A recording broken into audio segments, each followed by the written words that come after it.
नमस्कार दोस्तों, मैं हूं सुमित सोरेन। आज हम मौजूद हैं गाजियाबाद के विकास भवन में, जहां पे एक खास शख्सियत हमारे साथ मौजूद हैं। हमारे साथ मौजूद हैं जिला समाज कल्याण अधिकारी अमरजीत सिंह जी। तो जिला समाज कल्याण अधिकारी से तमाम विषयों पे हम बात करेंगे। हमारे साथ मौजूद है सबसे पहले अमरजीत सिंह जी, आपका बहुत बहुत स्वागत है। धन्यवाद आपका बहुत-बहुत। आपने जन सामान्य की योजनाओं का संदेश और लाभ जनता तक पहुंचाने के लिए हमें अवसर दिया, इसके लिए आपके चैनल को हम बहुत-बहुत बधाई देते हैं, साधुवाद देते हैं। बिल्कुल, अमरजीत सिंह जी, हमारे तमाम दर्शकों की हमसे एक खास एक मांग थी कि हम समाज कल्याण विभाग में जाके उनके जो प्रक्रिया है, उनका किस तरीके से वो लोग आवेदन कर सकते हैं, क्या-क्या मूल रूप से उनको सुविधाएँ प्रदान होती है, उस विषय पे आपसे जानकारी लें। तो आज खास आपसे मुलाकात का तात्पर्य यही है कि समाज कल्याण विभाग लोगों तक कैसे अपनी जानकारियाँ पहुँचाता है, कैसे सुविधा मुहैया कराता है? समाज कल्याण विभाग मूलतः उन्हीं लोगों के लिए कार्य करता है जो समाज में गरीबी रेखा के नीचे जीवन यापन करते हैं।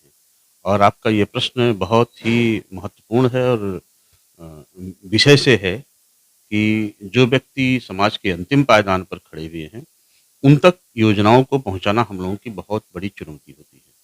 लेकिन शासन ने, सरकार ने इसमें ऐसी व्यवस्था कर रखी है कि हम योजनाएँ उनके दरवाजे तक लेकर के पहुँच जाते हैं और हमारी जितनी भी योजनाएँ हैं आज की तारीख तक, वो सभी योजनाएँ ऑनलाइन हैं। जैसे जो मुख्य योजनाएँ हमारे विभाग से चलती हैं, उसमें है राष्ट्रीय वृद्धावस्था पेंशन, राष्ट्रीय पारिवारिक लाभ, अनुसूचित जाति सामान्य वर्ग की शादी की योजना, मुख्यमंत्री सामूहिक विवाह योजना और छात्रवृत्ति की योजना।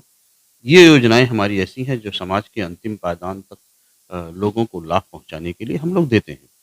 और सबसे अच्छी बात इसमें ये है कि ये सभी योजनाएँ ऑनलाइन हैं।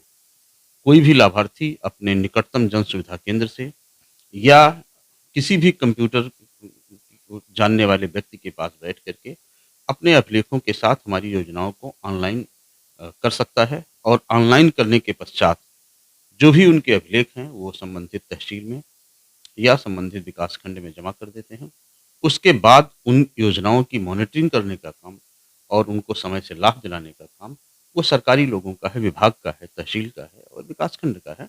फिर उन्हें किसी प्रकार की अलग से भाग-दौड़ करने की आवश्यकता नहीं होती। बिल्कुल सर, जैसा कि आपने कहा कि समाज कल्याण विभाग की सारी योजनाएँ ऑनलाइन कर दी गई हैं। उसके पश्चात अभी सरकार द्वारा एक घोषणा की गई है कि वृद्धावस्था पेंशन में लोगों को जो ₹500 पूर्व में मिलते थे, अब वो बढ़ा के ₹1000 कर दी गई है। तो क्या ये प्रक्रिया कब से शुरू हुई है? क्या उनको आगे-आगे इसका फ़ायदे होंगे? इसके बारे में मैं आपको अवगत कराना चाहूँगा कि अ, ₹500 पेंशन की दर जो है वो काफ़ी समय से दी जा रही थी और उसके पहले बहुत पहले ₹300 थी, ₹300 के पहले ₹150 भी पेंशन हुआ करती थी प्रतिमाह।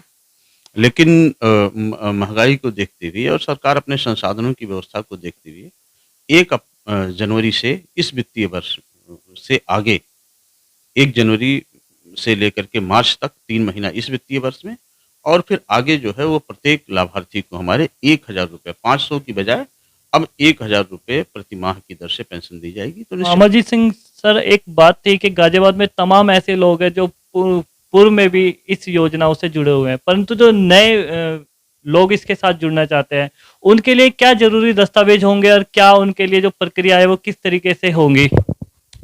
इस बारे में मैं निश्चित रूप से आपसे कहना चाहता हूँ कि बहुत सारे लोग अभी भी होंगे जो अब जानकारी के अभाव में या विभाग की पहुँच के अभाव में हो सकता है कि इन योजनाओं से वंचित हों।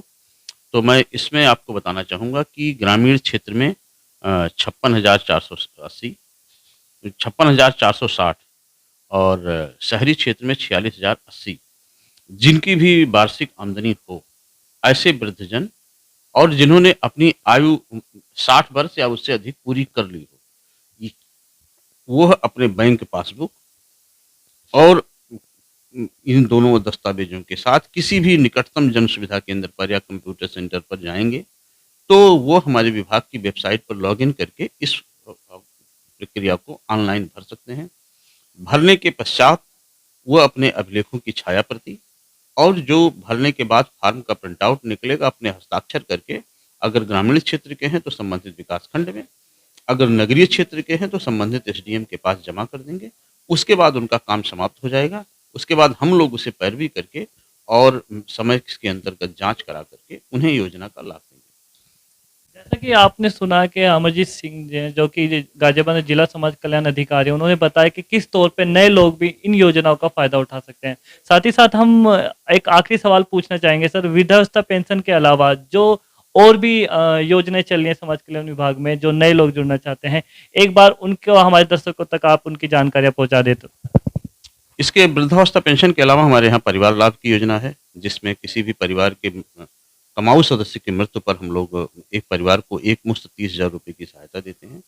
उसमें भी मृतक की आयु जो है 18 से 60 वर्ष के मध्य होनी चाहिए और आवेदक जो भी होगा वो उनके ऊपर आश्रित होना चाहिए। तो ऐसे में यदि किसी भी व्यक्ति के साथ कोई इस तरह की घटना घटती है, तो वह मृत्यु प्रमाण पत्र, अपना आधार कार्ड, बैंक पासबुक और इनकम सर्टिफिकेट लगा करके ऑनलाइन कर सकता है। इसी प्रकार हमारे यहाँ अनुसूचित या सामान्य वर्ग की शादी के का भी की योजना चलती है। उसमें भी जो गरीबी रेखा के नीचे जीवन यापन करने वाले लोग हैं, वो यदि अपनी पुत्री की शादी करना चाहते हैं, तो लड़की और लड़के का उम्र का प्रमाण पत्र, अपना आय प्रमाण पत्र, बैंक खाता फ़ोटो लगा करके इसे भी ऑनलाइन करके अपने विकास खंड में या तहसील में जमा कर सकते हैं। ये थे हमारे साथ अमरजीत सिंह जी, गाजियाबाद में जिला समाज कल्याण अधिकारी है। तमाम सरकारी योजनाओं जो कि जानकारी के अभाव में लोगों तक नहीं पहुंचती, आज हमारे चैनल के माध्यम से तमाम हमारे दर्शकों तक, तमाम गाजियाबाद के शहरवासियों तक ये जानकारियां पहुंची हैं और सरकार के द्वारा इन योजनाओं का लाभ उठाएं। कैमरामैन राहुल वशिष्ठ के साथ मैं सुमित सोरेन।